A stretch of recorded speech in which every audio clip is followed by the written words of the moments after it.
Recession or not, we're going to be joined by Art Laffer. He's Chief Investment Officer of Laffer Investments and former economic advisor to President Reagan. And Peter Schiff, he's president of Euro Pacific Capital. Gentlemen, thanks for being here. Peter, I want to start with you. Although there are more and more people saying that the U.S. economy will be in a recession next year, it is still a minority position. Why do you think that a recession is coming, and just how bad is it going to be? I think it's going to be pretty bad, and whether it starts in 07 or 8, I think, is immaterial. And I also think it's going to last not just for quarters, but for years. See, the basic problem with the U.S. economy is we have too much consumption and borrowing and not enough production and savings. And what's going to happen is the American consumer is basically going to stop consuming and start rebuilding his savings, especially when he sees his home equity evaporate. And when you have the economy 70% consumption, you can't address those imbalances without a recession. You know, rather than the recession being resisted, it should really be embraced, because the disease is all this debt-financed consumption. The cure is that we stop consuming and start saving and producing again, and that's a recession. And sometimes, you know, medicine tastes bad, but you got to swallow it. Art Laffer, you hear him? He says the consumer is going to slow down in order to rebuild the savings. And you know that 2/3 of the American economy is driven by the consumer. Do you believe that? No, I don't believe any of it whatsoever, Michelle. Excuse me. But, you know, what he's saying is that savings is way down in this country, but wealth has risen dramatically. The United States economy has never been in better shape. There is no tax increase coming in the next couple of years. Monetary policy is spectacular. We have freer trade than ever before. And not only that, but there are no incomes policies things here. I think Peter's just totally off base, and I don't think it's going to be... I mean, I just don't know where he's getting his stuff. Well, one of us is off base, but it's definitely not me. I mean, it's not wealth that's increased in the last few years. We haven't increased our productive capacity. All that's increased is the paper values of our stocks and real estate. But that's not real wealth, no more than the NASDAQ was wealth. When you see the stock market come down and the real estate bubble burst, all that phony wealth is going to evaporate. And all that's going to be left is all the debt that we accumulated to foreigners. Peter, I'm going to take a bet with you on this one. I'll bet you a penny on this one that if you'll sign a letter saying that if you're wrong, you'll sign a letter that you were wrong to me in this, but you're just way off base. There is nothing out there that tells us we're going to have a nice slowdown, but it's not going to be a crash. Let me ask you this. I'll bet you a lot more than a penny. Big question. Will homes be worth more or less in 2007? Tom, what do you think? You're going to see prices go up about 10%. Here's why. Because you're going to come into a regular, normal market, and a regular, normal market, so that's about what kind of appreciation you get. Home prices up 10% in the coming year. Peter, what do you say? Well, today's home prices are completely unsustainable. They were bid up to these artificial heights by a combination of temporarily low adjustable rate mortgage payments, by a complete, absence of any lending standards, and by speculative buying. And what's going to happen in 2007 is a lot of these artificially low ARM payments are going to be reset upward. You're going to start to see both the government and the lenders reimposing lending standards and tightening up on credit. And you're going to see a lot of the speculative buyers turn into sellers. And these sky-high real estate prices are going to come crashing back down to earth. First of all, I have no idea what Peter Schiff is talking about. I agree with Tom. I think they're going to be probably up to about 10%. What artificial lending standard are you talking about? What's word to Peter? Most of the profits that people have in real estate are going to vanish, just like the profits in the dot-coms in 1999-2000. It's a fantasy. People can't sell their house.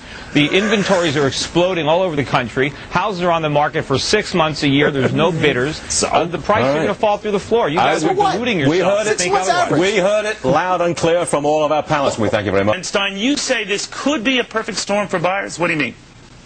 I mean that the credit crunch is way overblown. The financials are being given away. They're so unbelievably cheap.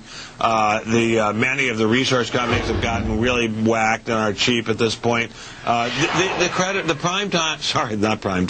subprime problem is a problem, but it's a tiny problem in the context of this economy. The storm is a problem, but it's a tiny problem. Meanwhile, it's as if nuclear war has struck the financials and really struck the whole market. It's a buying opportunity, especially for the financials, maybe that I've never seen before in my entire life. Trace, this is just getting started. It's not just subprime. This is a problem for the entire mortgage industry. It's not just people with bad credit that committed to mortgages they can't afford. It's not just people with bad credit who are going to see their home equity vanish. And it's not limited to mortgage credit.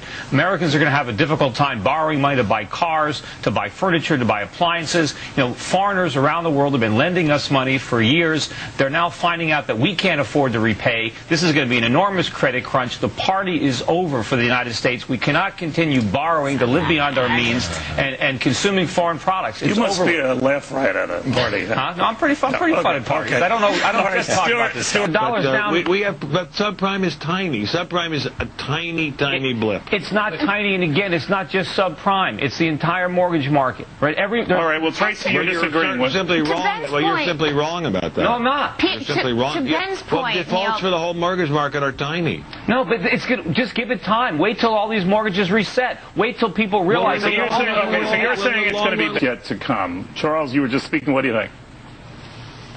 I think volatility is going to be here until we can look at the books of major financials, so that means until the next round of earnings, but I think the worst is over. Ben?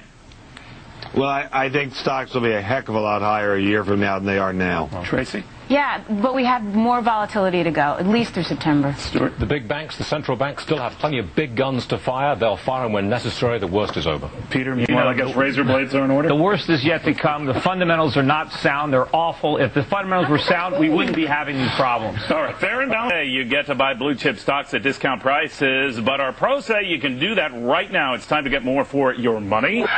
Ben, what have you got, my friend?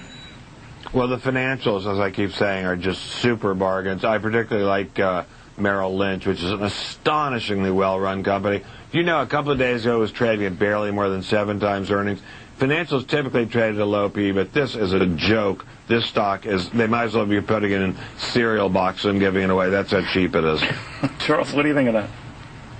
Yeah, I like the financials, too. Merrill isn't my top pick in the group. I think Bear is probably the cheapest, although the riskiest, and some of the others are better. But, you know, the financials are a great place, absolutely. So what are you doing, Charles? I, again, like Ben, like the financials. I like Goldman Sachs. It's like getting Dolce & Gabbana on sale. This is the creme de la creme of Wall Street. It's cheap. Isn't it still up substantially year over year, though? It is down, and it's probably actually going to go further, and I think that people should start nibbling at this thing. Peter, what do you think of that? Look, stay away from the financials. They're toxic. They're not cheap. They're expensive. You think they're at well, let me finish. So pessimistic. Let me finish. You think they're at low PEs. They have no earnings. Their earnings are going to disappear. I remember a year ago. They have no earnings. Their earnings are huge. Ben, last year when people were talking about last year when people were recommending home builders and they were talking about they're at 5 or 6 times earnings, I said those earnings are fantasy. They're not going to be here. Fantasy about that. No, I'm talking. No, there's a lot of losses coming up in the future. These financials are going to get hit, and they're going to get hit hard. Don't believe what these forecasts are for future earnings. No, it's not. They're going lower. All right, Peter, I wish we had more time with you. I know you want to continue that expose on Santa Claus. Peter, you agree with that? Well, I think it's going to be an issue, but I think the economy in general is going to be a bigger issue. I think certainly by November it'll be obvious to just about everybody that we're in a pretty severe recession. I think a lot of the voters already know that. Just some of the people here in Wall Street haven't figured it out yet. But I think that the recession, the economy in general, is going to be a much bigger issue. And unfortunately, I think, you know, it's not tax cuts that we need. We really need a lot of spending cuts. The government has to cut spending because if they cut taxes and then just print the difference, what we get is inflation instead. So we have a little bit more money in our paychecks, but we have to pay a lot more for food. We have to pay a lot more for energy. And, of course, eventually we're going to see a big increase in interest rates as a result of all this inflation. All right, Charles, the crystal ball. Well, you know, if it's between boom and bust, I'll go with boom. I know the first half of the year is going to be tough. There's no doubt about it. But I think by the second half of the year, all these interest rate cuts will work their way through the system. Obviously, I think the housing market will be a lot better than it's been in 2007. The auto market, jobs, unemployment about 4.7%. And I think, Peter, inflation is going to be held in check. What do you like, Charles? Washington Mutual, and I'll add the caveat up front. This is a high-risk play, right? We're catching a falling knife. No kidding. What do you got for us? Well, I think in general people should stay away from stocks. It's going to be another bad year. I'm recommending the ETF GLD. I mean, gold has been doing incredibly well. As I mentioned earlier, it was up 33% last year. I think gold's going to go over $1,000 an ounce next year. I think U.S. stocks are going down. I think the Dow's going to go to 16,000, but the big winner will be NASDAQ. So I think everyone should have some exposure to the NASDAQ. Even now, after the run-up we've had. Oh, absolutely. What do you got going? Well, it might be a big year, just big losses. And, you know, I think what's going to happen now is we're going to see the subprime type loss scenario unfolding in other asset classes, such as bonds backed by auto loans, credit card debt. And that's really going to, you know, pull the rug out from under the consumer when not only can he borrow money to buy a house, but he can't borrow money to buy a car. He can't use his credit card at a department store because the people who hold all this debt and Wall Street securitized these bonds the same way they did with the subprime bonds, they're going to lose a lot of money and it's going to be a bigger credit card. All right.